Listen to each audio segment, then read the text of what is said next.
Hello students, good evening. Welcome back to my channel DK English classes. Students, आज मैं फिर से आप सभी के लिए लेकर के आया हूं एक बेहद ही इंटरेस्टिंग और यूजफुल टॉपिक जिसका नाम है टेंस। स्टूडेंट्स, टेंस टॉपिक पर मैंने पहले भी अपनी 3 वीडियोस बना ली है जिसमें मैंने टेंस को बेसिक से समझाया है कि टेंस क्या होता है, कितने टाइप से होता है। और उसके बाद में स्टूडेंट्स वन बाय वन मैंने एक एक टेंस पर इंडिविजुअल जो वीडियो है वो मैंने बनाई है आप सभी के लिए। उम्मीद है आप उसको एंजॉय कर रहे होंगे, अच्छे से सीख रहे होंगे। आज फिर से मेरी 3 वीडियोस टेंस पर डालने के बाद स्टूडेंट्स मेरी चौथी वीडियोस के रूप में मैं आपको चौथा टेंस लेकर के आया हूं, यानी प्रेजेंट, पास्ट और फ्यूचर में जो चार चार पार्ट होते हैं उनमें से प्रेजेंट का फोर्थ पार्ट मैं आप सभी के लिए लेकर के आया हूं जिसका नाम है present perfect continuous tense. Students, इस टेंस के बारे में मैं कुछ बताना चाहूंगा कि प्रेजेंट परफेक्ट कंटीन्यूअस टेंस जैसा कि नाम से ही क्लियर होता है कि इसके अंदर परफेक्ट का मींस है कि थोड़ा काम परफेक्ट हो चुका है, यानी कुछ काम हो चुका है। और कंटीन्यूअस का मतलब है कि वो काम अभी भी खत्म नहीं हुआ है, that work has not been yet stopped. वो काम अभी भी खत्म नहीं हुआ है, वो काम अभी भी जारी है। ऐसे टेंस को students present perfect continuous tense कहा जाता है। जो काम किसी निश्चित समय से शुरू तो हो गया और अभी भी वर्तमान में प्रेजेंट टाइम में वो कंटिन्यू है और इन फ्यूचर वो पता नहीं कब तक चलता रहेगा। तो उसमें कुछ काम परफेक्ट हो चुका है और कुछ काम अभी भी बाकी है, पेंडिंग है। इसलिए स्टूडेंट्स इस टेंस को प्रेजेंट परफेक्ट कंटीन्यूअस टेंस कहा जाता है। आइए स्टूडेंट्स इस टेंस की डिटेल में स्टडी करते हैं। फर्स्ट ऑफ ऑल अपने को किसी भी टेंस को ट्रांसलेट करने के लिए, समझने के लिए उसकी पहचान हिंदी में आनी जरूरी है। तो हिंदी की जो स्टूडेंट्स इसकी पहचान है वो प्रेजेंट कंटीन्यूअस यानी हमारा प्रेजेंट का जो दूसरा पार्ट है उसके जैसी होती है, बस एक वर्ड इसमें एक्स्ट्रा लगता है। स्टूडेंट्स, हम जानते हैं प्रेजेंट कंटीन्यूअस की पहचान रहा है, रही है, रहे है होता है, यानी किसी काम का कंटिन्यू होना। इस टेंस के अंदर एक से शब्द और लग जाता है, से रहा है, से रही है, से रहे हैं। इस से का स्टूडेंट्स यूज करेंगे तब पता चलेगा कि से रहा है कैसी पहचान होती है, यानी हम किसी निश्चित समय से कोई काम कंटिन्यू कर रहे हैं। तो स्टूडेंट्स, से रहा है, से रही है, से रहे हैं, ये बॉयज के लिए आता है, से रही है गर्ल्स के लिए हो गया, और से रहे हैं का मींस हो गया कि जब आपका सब्जेक्ट प्लूरल होता है यानी एक से ज्यादा व्यक्ति होते हैं, बहुवचन होता है, तब से रहे हैं होता है। स्टूडेंट्स, इसके बाद में अपने को पैटर्न की आवश्यकता होती है। वी नीड द पैटर्न, हमें फॉर्मूले की जरूरत होती है जिससे अपन इसको सॉल्व कर सके। So first of all student, subject लगता है सभी में, अपने को पता ही है। उसके बाद में दो हेल्पिंग वर्ब है इसमें, has been, have been. Students, जैसा कि प्रेजेंट परफेक्ट यानी तीसरे टेंस में हैज है होता है, वैसे इसमें हैज है के साथ बीन और जोड़ दीजिए आप, यानी इस पैटर्न में हैज बीन, हैव बीन का यूज किया जाता है। If our subject is singular, then we will use has been. If our subject is plural, then we will use have been. Means कि अगर हमारा सब्जेक्ट एक वचन होता है, एक व्यक्ति होता है, तो हम हैज बीन का यूज करते हैं, और अगर हमारा सब्जेक्ट बहुवचन होता है तो हम हैव बीन का यूज करते हैं। ओके स्टूडेंट्स, आगे बढ़ते हैं। उसके बाद में पैटर्न में वर्ब की फर्स्ट फॉर्म यानी first form of the verb, इसे बेस फॉर्म भी कहा जाता है, प्लस आईएनजी यानी आईएनजी फॉर्म का यूज करेंगे। स्टूडेंट्स, इसे फोर्थ फॉर्म भी कहा जाता है। उसके बाद में प्लस ऑब्जेक्ट है, हर वर्ब के बाद में ऑब्जेक्ट आता है स्टूडेंट्स, तो ये ऑब्जेक्ट हमने लगा लिया है। इसके बाद में प्लस सिंस फॉर टाइम। अब बेसिकली क्या होता है स्टूडेंट्स, ऑब्जेक्ट पे सेंटेंस का पैटर्न खत्म हो जाता है, ओवर हो जाता है, अदर वर्ड लगाते हैं। इस पैटर्न को थोड़ा लंबा खींचेंगे, इसमें सिंस फॉर प्लस टाइम और एडिशनल लगेगा। पहले ही मैं क्लियर कर देता हूं स्टूडेंट्स के ऑब्जेक्ट तक तो मैटर क्लियर होता है, बट इस टेंस से रिलेटेड स्टूडेंट्स के दिमाग में आता है, एक ही क्वेश्चन होता है, सर सिंस और फॉर का मींस क्या है, ये सिंस और फॉर कहां-कहां लगाया जाता है। स्टूडेंट्स, सिंस और फॉर का एक प्रेपोजिशंस के रूप में अलग-अलग अर्थ होता है। इन्हें अगर अपन सेपरेटली लें तो इनका अर्थ अलग निकलता है, लेकिन यहां पे इस टेंस के हिसाब से आप जो से देख पा रहे हो, इस से का जो वर्ड है ये सिंस और फॉर का ही मीनिंग है, यानी सिंस और फॉर मींस ही से होता है। यहाँ पे प्लस टाइम यानी बाद में कोई काम आप किस समय से कर रहे हो वो यहाँ पे टाइम मेंशन किया जाता है। तो स्टूडेंट्स, पैटर्न आपके सामने, अब अपन इसे ट्रांसलेट के रूप में, सेंटेंस के रूप में इसको देखते हैं। स्टूडेंट्स, हमारा आज का पहला सेंटेंस है कि मोहन सुबह से एक पाठ याद कर रहा है। स्टूडेंट, यदि ये सुबह और से हटा दिया जाए यानी इतना ही रहे कि मोहन एक पाठ याद कर रहा है, तो ये टेंस हमारा फोर्थ टेंस न होकर के ये सेकंड टेंस हो जाएगा, प्रेजेंट केवल कंटिन्यू रह जाएगा।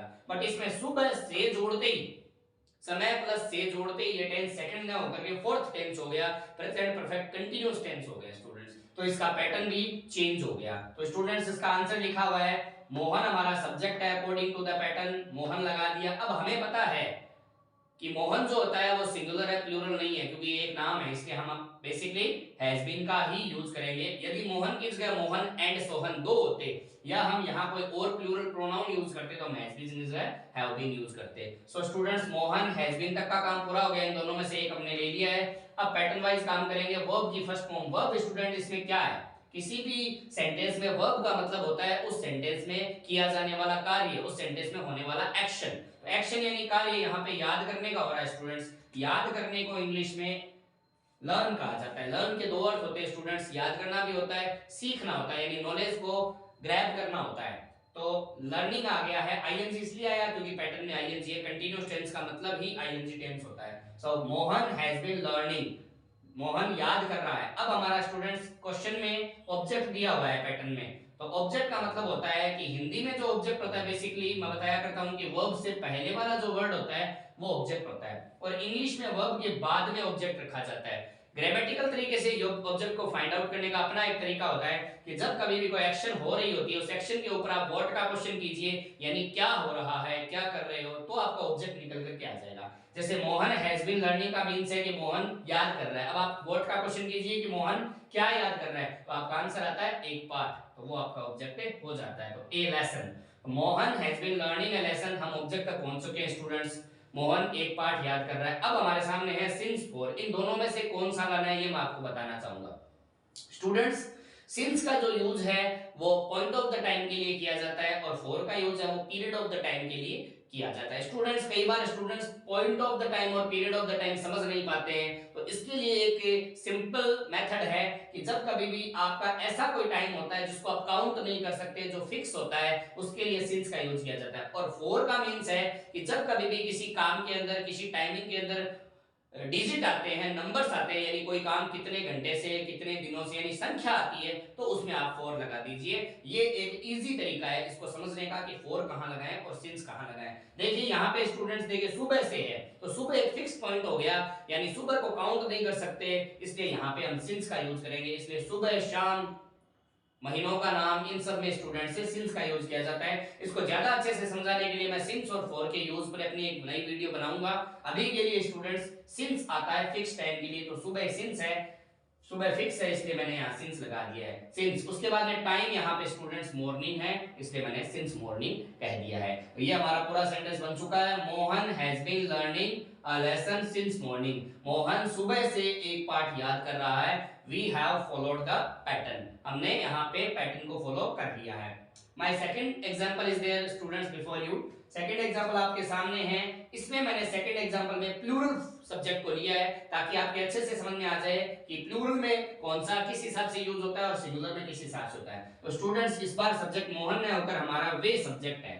वे को स्टूडेंट अपन अच्छे से जानते हैं कि इंग्लिश में दे कहा जाता है, यानी ये एक प्रोनाउन है ग्रामर में, और दे हमेशा प्लूरल ही होता है, इसलिए इसके साथ स्टूडेंट्स अब हैज बीन न लगा करके हम हैव बीन का यूज करेंगे। So they have been, they have been, हम यहां तक आ चुके हैं। उसके बाद में वर्ब की फर्स्ट फॉर्म आईएनजी, वापस अपने को वही यूज करना है। सो दे हैव बीन, वर्ब इसके अंदर देखिए सेंटेंस है स्टूडेंट्स, वे 10 दिनों से दवाइयां ले रहे हैं। तो दवाइयां ले रहे हैं स्टूडेंट्स, इसके अंदर जो वर्ब है वो हमारी लेना है, और हम अच्छे से जानते हैं कि लेने को इंग्लिश में टेक कहा जाता है, इसलिए टेक में हमने आईएनजी लगा दिया। तो टेक प्लस आईएनजी टेकिंग हो चुका है। एक बात और भी बताना चाहूंगा, टेक की स्पेलिंग टी ए के ई होता है, और जब कभी भी हम किसी ऐसी वर्ब जिसका एंड ई से होता है, उसमें यदि अपने को आईएनजी ऐड करना होता है, तो वो ई रहता नहीं है, उसके अंदर ई रिमूव हो जाता है, बिना ई के आईएनजी लगाया जाता है। जैसे टी ए के ई टेक होता है, उसमें आईएनजी लगाते ही टेकिंग हो गया, टेकिंग होने से उसका ई जो है वो यहाँ नहीं आएगा, ये बात भी आप ध्यान रखिएगा। सो दे हैव बीन टेकिंग, वे ले रहे हैं। अब हमारा वापस वही ऑब्जेक्ट फाइंड आउट करने का तरीका कि वो क्या ले रहे हैं, तो यहाँ पे दवाइयां आंसर आएगा स्टूडेंट्स, तो ये यहाँ पे मेडिसिन हो गया है। They have been taking medicines, दवाइयां प्लूरल है, इसलिए मैंने यहाँ पे एस भी लगा दिया, मेडिसिन्स। फिर से हमारा वही क्वेश्चन है, ऑब्जेक्ट तक का काम हो चुका है, सिंस फॉर में से क्या लगाएं। जैसा कि मैंने आपसे पहले ही कहा था वीडियो के स्टार्टिंग में कि जो सिंस होता है वो फिक्स टाइम के लिए लगता है, जिसको बेसिकली काउंट नहीं किया जा सकता, और फॉर वहां होता है जहां काउंटिंग होती है। तो देखिए 10 दिनों से 10 हमारा 10 डेज है, ये काउंटिंग में आता है 1 से 10 तक, इसलिए इसमें 4 आएगा। तो यहाँ पे मैंने 4 10 डेज लगा दिया 10 दिनों से। अगर यहाँ पे 10 दिनों की जगह 10 घंटे होते हैं तो भी 4 10 डेज आ जाएगा, 10 वर्ष होते हैं तो भी 4 10 ईयर्स आ जाएगा स्टूडेंट्स। तो इस तरीके से स्टूडेंट हमारा प्रेजेंट परफेक्ट कंटिन्यूअस टेंस होता है। उम्मीद है आपको बहुत अच्छे से समझ में आया होगा।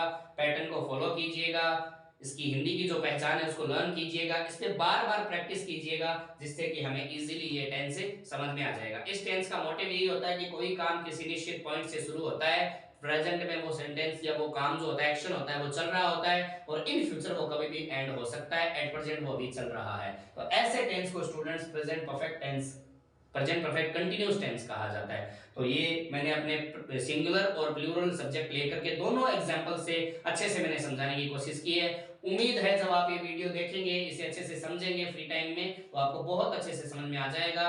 अगर आपको मेरी ये वीडियो अच्छी लगी है तो इसे लाइक और शेयर कर सकते हैं आप। और अब तक यदि आपने मेरा चैनल सब्सक्राइब नहीं किया है तो प्लीज सब्सक्राइब कर दीजिएगा, ताकि मेरा मोटिवेशन बढ़ता रहे, अपना चैनल और ग्रो करता रहे। और चैनल सब्सक्राइब करने के बाद में बेल आइकन को दबाना ना भूलें, ताकि आपको मेरे आने वाली जो वीडियोस है उसकी नोटिफिकेशन भी टाइम टू टाइम मिलती रहे। उम्मीद है वीडियो अच्छी लगी होगी। Thank you very much.